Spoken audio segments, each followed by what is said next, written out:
नमस्कार दोस्तों। कल बीजेपी द्वारा लोकसभा में 3 स्तरीय महिला आरक्षण बिल को लेकर विधेयक पेश किए गए, जो एक तिहाई बहुमत न आने के कारण पारित नहीं हुए। तो महिला आरक्षण बिल क्या है उसका मैं बताऊँ आपको। तो महिलाओं को लोकसभा और राज्यसभा में 33% आरक्षण निकालने के लिए बीजेपी ने सितंबर 2023 को एक लोकसभा में बिल पेश किया था, महिला आरक्षण बिल। उसका विपक्ष ने इसका समर्थन भी किया था और बिल वो पास भी हो गया था। अब उस बिल को बीजेपी गवर्नमेंट लागू करना चाहती है 2029 के लोकसभा चुनाव से पहले, ताकि उसका डायरेक्ट रूप से लोकसभा चुनाव में बीजेपी को फ़ायदा मिल सके।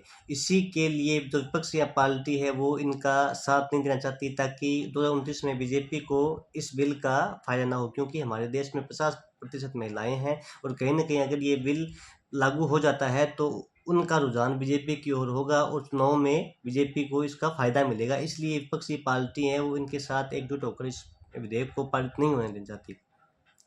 सबसे पहले तो मैं आपको बताऊं तो बीजेपी ने इस बिल को जल्दबाजी में लागू करने के लिए एक तो संविधान के 131वां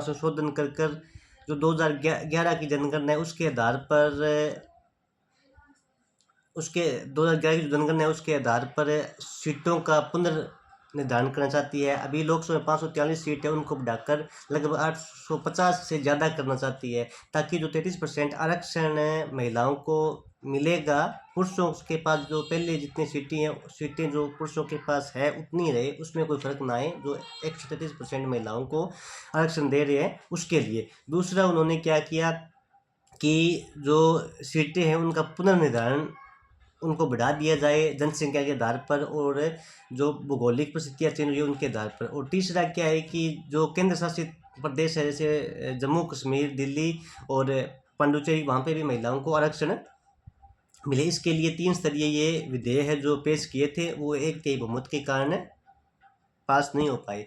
इसमें सबसे बड़ी बात ये भी जो विपक्षी पार्टी है इसीलिए इसका विरोध कर रही है, ताकि इसका 2029 के लोकसभा चुनाव में बीजेपी को फायदा ना मिले। कुछ दल ये भी कह रही है महिलाओं को इस 33% आरक्षण के अंदर अल्पसंख्यक और जो ओबीसी महिलाएं हैं उनको भी अलग से कोटा मिलना चाहिए। जो 33% आरक्षण मिल रहा है इसके अंदर उनको और अलग से आरक्षण मिलना चाहिए।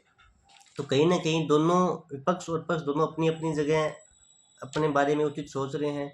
बाकी आपको क्या लगता है आप कमेंट करके ज़रूर बताइएगा कि इससे असल के अंदर महिलाओं के फेवर में ये जो बिल था उनसे महिलाओं को एक अच्छी ताकत मिलती। कहीं ना कहीं पक्ष ने इस बिल को पारित नहीं होने दिया। Thank you.